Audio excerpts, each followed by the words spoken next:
Okay, so let us now move to a new topic.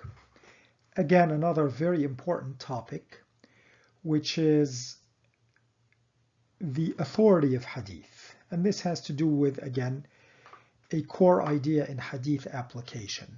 So what is the role of Ahad Hadith and Mutawatir Hadith in Aqidah and Sharia? And previously we had talked about the broad difference between hadiths which are mutawatir and hadiths which are ahad. And an example of mutawatir hadith is the number of rak'ahs in each prayer. Now, in general, scholars agree that mutawatir hadiths imply certainty. Remember, we had touched on this topic of certainty before.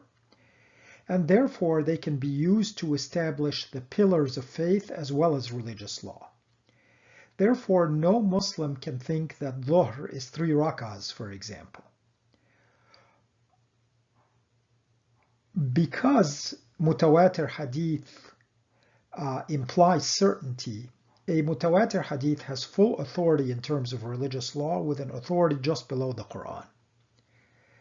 Now the question becomes, since most hadiths are ahad and not mutawatir, what is the role of sahih hadiths which are ahad? And this has been a topic of significant discussion among the scholars for centuries. And the details of the debate are beyond this introductory course. But we want to introduce you to the issues in the debate and familiarize you with some of the different points of view. Now, before doing this, let's reintroduce a couple of terms which we used in the title to this slide. Regarding the religion as a whole, scholars often divide it into aqidah, which are the articles of belief, and sharia, which are the laws and the regulations. So, for example, belief in the hereafter is part of the aqidah. It's a requirement of the faith that Muslims believe in the hereafter, in the Day of Judgment. Conversely, how and when to perform tayammum, which, as you remember, is performed instead of wudu when water is not available, that's a matter of sharia. It's part of the religious regulations. And another two important terms are yaqeen, which is certainty, and dhann, which is probability of opinion, but without certainty. And a term that is used synonymously with yaqeen in the literature, in the hadith literature in this vein, is ilm. Ilm means knowledge, means certain knowledge, and so in this context would be synonymous with yaqeen and would be juxtaposed to dhann, which means probability of knowledge but without certainty.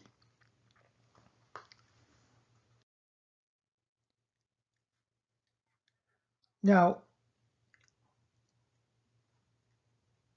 let's begin by making a broad statement.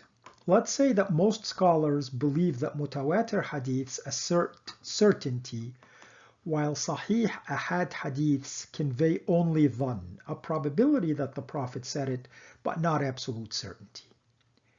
So based on this, a large body of scholars across different schools of thought have taken the position that ahad hadiths cannot be used to establish the aqidah, or the core articles of belief that define Islam, without which one is not considered a Muslim, because core beliefs have to be based on absolute certainty. Now, to be sure, this is not a unanimous opinion, but it is very strongly held, and it is the opinion that we will teach here. And so you see why it's important to talk about aqidah and sharia, and why it's important to talk about yaqeen, which is certainty, and dhann, which is probability. Now, we also want to point out that there are some scholars who disagreed, such as the great scholar Ibn Hazm, who believed that sahih ahad hadiths also convey yaqeen or certainty. Others have tried to take a more qualified position, saying that there can be some conditions under which sahih ahad hadiths can be considered to convey certainty, and we'll mention 3 of these. Number 1, the hadiths appear in Sahih al-Bukhari or Sahih Muslim. Number 2, the hadith is mashhur. Remember, mashhur means it comes with multiple chains of narration that contain at least 3 narrators at each level in the chain. So the chain right next to the Prophet, peace be upon him, means that the hadith needs to be narrated by at least 3 different companions. Then in the second level, which is the level of the tabi'un, or the successors, again, there needs to be at least 3 different successors, and so on. And that hadith is called a mashhur hadith, and it is a subdivision of the ahad. And if you remember, we covered this in module 1. And I bet you thought, hey, I'll never need these terms again. Well, look how they crop back up. Now, category 3 is that the hadith is more than gharib, means it has more than one chain of narration and at least 2 narrators at every level in the chain.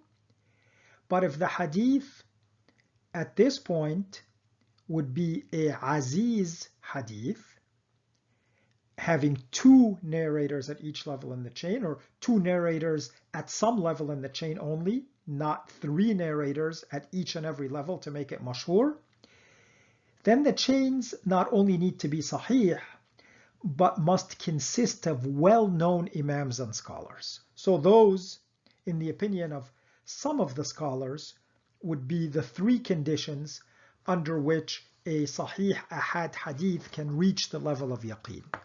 So just to summarize, we have 3 opinions. The majority opinion that sahih ahad hadiths convey dhann, probability that the Prophet said it, but not yaqeen, not certainty that the Prophet said it, so they cannot be used to establish the aqidah, the core articles of belief, without which a person is not a Muslim. The sort of opposite opinion held by scholars like Ibn Hazm is that if you have a sahih ahad hadith, it can convey yaqeen.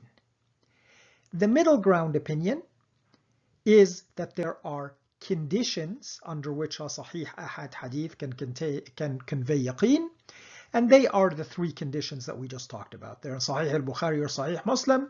The hadith is not only ahad but mashhur, or if it is less than mashhur but more than gharib, that the chains, it is not only sahih, but the chains consist of well-known scholars and imams. Don't worry, even though that stuff is not on the slide, it is all in the syllabus. What is our position? Our position is to agree with the scholars who say that the aqidah, or the core portion of belief in Islam, has as its source the Quran and the mutawatir hadiths, and that ahad hadiths do not mandate the aqidah. Okay, so that is the position we will be teaching. So again, for this section, you'll need to rely mostly on your syllabus, but everything I'll be saying here is in the syllabus.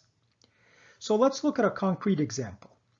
There are widespread beliefs among Muslims about various signs of the coming of the Day of Judgment. This area is known as eschatology. Among these is the coming of Al-Mahdi, or the rightly guided one, who will establish justice on earth, stand with Jesus, peace be upon him, when he returns to earth, and defeat the Masih al-Dajjal, or the Antichrist. There are numerous hadiths about these facets in various hadith books. However, while there are many hadiths mentioning these facets, they are different hadiths and would be considered ahad narrations. Based on this, let's take a very specific and very controversial example to make our position clear. A large number of Muslims believe that Jesus, peace be upon him, was raised bodily by God unto himself, did not die, and is alive now, and will return at the end of days. There are multiple hadiths as well as some possible interpretations of Quranic verses that point to this belief. However, when the Grand Rector of Al-Azhar University, Sheikh Mahmoud Shaltut, was asked whether someone who denies these things should be considered a kafir, who has left the religion of Islam by denying one of the central pillars of the creed, he replied a clear no. That position is also reportedly shared by several other great modern Islamic scholars, such as Muhammad Abdu, Rashid Rida, and Ahmad Mustafa al-Maraghi.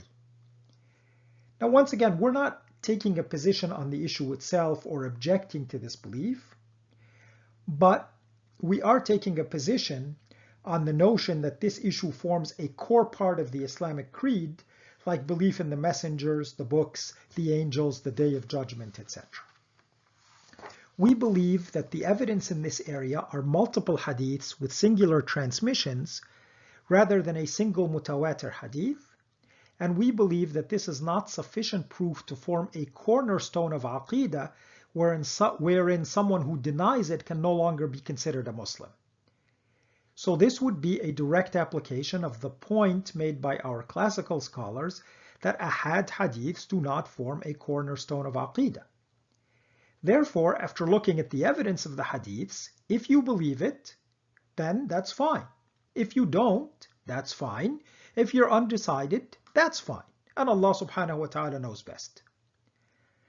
Now it's interesting to note that Sheikh Shaltut's opinion and fatwa that a person who denies this, that Jesus was raised bodily by God, is alive now and will return at the end of days, his opinion and fatwa that a person who denies this should not be considered a kafir raised a storm of controversy. His opinion is published in an Arabic journal called Al-Risala. It's issue 462 from May 1942 for those who are interested. And his response to those who leveled charges of heresy against him, although he was Sheikh al-Azhar, was published in a lengthy article in Al-Risala edition 514 in 1943. Now, in terms of Sharia, the situation is reversed. The vast majority of scholars believe that Sahih Ahad Hadiths can be used to establish religious rules and practices, and in fact, obligate the Muslims to act upon them. Thus, a common phrase that can be seen in classical sources on ilm al-hadith is something like Hadith al-ahad yujibu al-amal wa la yujibu al-ilm. The ahad narrations in the Sahih books obligate action but do not obligate knowledge. This typical saying is found, for example, in the book Al-Faqih wal-Mutafaqqih by the great scholar Al-Khatib al-Baghdadi, and he was a very famous hadith scholar who died in 1071. Also, the early classical scholar Al-Qurtubi states, quote, "Our colleagues and others have differed about the ahad narration transmitted by a adl transmitter. Does it mandate both certain knowledge and action? In other words, issues of both Aqidah and Sharia, or does it mandate action without certain knowledge, meaning the Sharia but without the Aqidah?" What the majority of the knowledgeable among them say is that it mandates action but not certain knowledge. And that's again, يُوجِبُ الْعَمَلْ دُونَ الْعِلْمِ, is what Al-Qurtubi said. And this is the opinion of Al-Shafi'i and the majority of the scholars of fiqh, end quote. However, there are also exceptions here, with some positing that a Sahih Ahad Hadith can establish religious rules only if it is not contradicted by another Hadith of similar or greater strength, or if it is not contradicted by the action of the people of Medina. Remember, for example, this was the position of Imam Malik and the Maliki Madhab, with the rationale that the people of Medina in classical times as a collective learned their practice directly from the Prophet and carried on that practice. The Hanafi school of thought, as you remember, also places some constraints on the use of ahad hadiths in terms of logical consistency, and we explored some of these issues in more detail when we discussed the use of reason in the application of hadiths. Now, this topic sometimes engenders heated feelings, with some claiming that the ahad hadiths provide certain knowledge, and feeling again that they're defending the sunnah against those who would like to ignore it. This, of course, is a twisting of the facts and of the debate.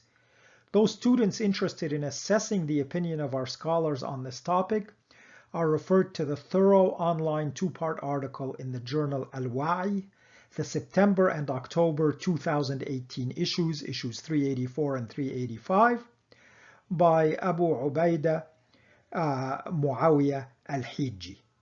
These articles are in Arabic, but the translation of their title is, quote, "The majority of Islamic scholars, ahad hadiths do not achieve certainty." In the syllabus, we've translated a couple of quotes from this source to give you a flavor of what the scholars have said. For example, Abdul Qahir al-Baghdadi, who died in 429 Hijri, and you notice that I switch back and forth between the Hijri dates and the Western or Gregorian calendar to make us sort of comfortable with both. And if you remember, the Prophet, peace be upon him, did the Hijrah 13 years after his mission began. So he was born in the year 570. He became a prophet when he was 40 years old.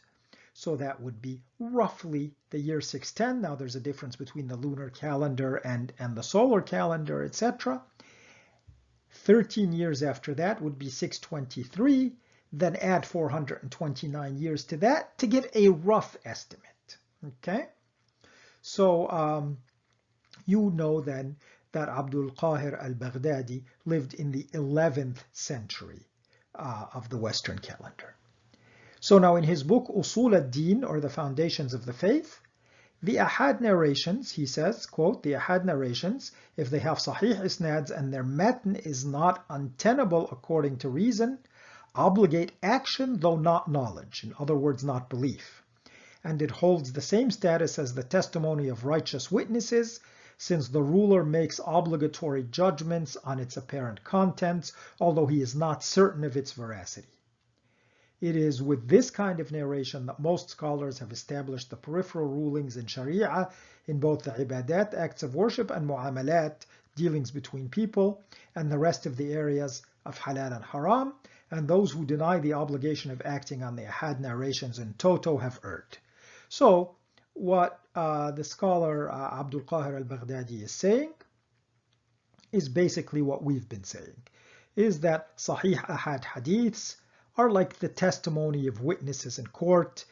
Even though the judge may not be absolutely certain, it gives enough of a preponderance of opinion that he makes his ruling on that basis. So we use it to establish the Sharia, the rules of action, both in ibadat and in mu'amalat, both in the acts of worship and the dealings, and the halal and the haram, but we do not use it for the core beliefs that if somebody says, I deny this belief, then we say, thank you very much, God bless you, but you're not a Muslim anymore. Now, another scholar, also named al-Baghdadi, but this time al-Khatib al-Baghdadi, in his book Al-Kifaya fi Ilm al-Riwaya, The Sufficient in the Sciences of Narration, he has a heading titled, mentioning and discrediting the false notion of those who claim that ahad narrations obligate knowledge. Now that really says it all. I don't need to go through the rest of his quote for you. You'll find it in the syllabus. But once again, phrases like obligate knowledge mean form the foundations of the articles of belief. And he also says, by the way, in the quote that's in your syllabus, is that singular narrations are not accepted, quote, in contradiction to the rule of reason, the rule of the muhkam or unequivocal Quran, the known Sunnah, and so forth. And he again says in his book Al-Faqih wal-Mutafaqqih, the scholar and those who seek scholarship, that ahad narrations mentioned in the Sahih books of Sunnah obligate action, but do not obligate knowledge. Tujibu al-amal wa la tujibu al-ilm. So this makes the point that we've been making, justifies why we take the position we take in this course. And you can see, by the way, as a side benefit, the emphasis of the scholars that the hadiths not contradict reason. That appears in both of the quotes of both Imams al-Baghdadi. And that relates back to our earlier discussion, showing that our late classical scholars, unlike much of the modern discourse, definitely believed in bringing reason to bear on hadiths. So then, the majority opinion among the scholars seems to be that ahad hadiths are used as foundational in establishing rules of Sharia, but not in establishing the core of Aqidah. We keep drumming this point over and over so that it is very clear. And now that that point is clear, so similar to what was noted in the section on their use in Aqidah, there's also a minority opinion regarding their role in Sharia. which is that if the hadith is ahad and gharib, meaning that at least one node in the chain of transmission, it goes down to only one narrator, it should not be used in Sharia. The reasoning here is that if the hadith has come through only one line of transmission, it doesn't represent certain knowledge at all. And the example given by some scholars is that adjudication about small sums of money, for example, if two Muslims disagree about 10 dirhams, then this would require two witnesses in court for the judge to rule who the dirhams belong to. And as stated by Professor Kamali, quote, some ulama have rejected it. By it here we mean the notion that a singular transmission can be used for making laws on the basis of an analogy they have drawn with a provision of the law of evidence, namely that the testimony of one witness falls short of legal proof. Therefore, according to this point of view, it is not reasonable to obligate the entire body of Muslims forever to a religious rule based on a single chain of narration, particularly when that rule may involve, for example, criminal penalties or corporal punishment. Therefore, in this opinion, the ahad hadiths need to have multiple chains of narration, be more than gharib, acknowledging, of course, that these hadiths have not reached mutawatir status, or other corroboration from the Quran or generally accepted practice among the Muslims to be a source of religious law. We lean toward this point of view because it seems to make tremendous sense, and Allah subhanahu wa ta'ala knows best. Now, we had discussed an example hadith earlier. Let's reiterate it here. That would be the hadith about actions or by intentions, and we talked about the majority view that when you begin to do an act of worship, for example, you should intend it for it to count. So if you're going to do wudu, you say, I intend to do wudu, then you wash yourself, and that makes it your wudu. If you go swimming without any sort of intention and then get out of the pool and then say, oh, well, I was in the water, so everything got washed, now I can do my prayers, for the majority of schools of thought, that doesn't count, because actions are by their intention, and you never intended for your wudu when you go swimming. Therefore, by the way, when you get in the pool, you can just say, hey, I intend wudu, or in the shower, hey, I intend wudu. Now, the Hanafi school, as you remember, and we talked about this before at length, so I'll just remind you briefly, says, no, this hadith is gharib. Its first node, the node closest to the Prophet, peace be upon him, for that particular hadith, it was Umar ibn al-Khattab. The second node, the third node, they're all singular. Therefore, we cannot use this hadith to obligate all the Muslims. And in the Hanafi madhab, if you go swimming, if you accidentally fall into the water, whatever it may be, you can be considered to have your wudu.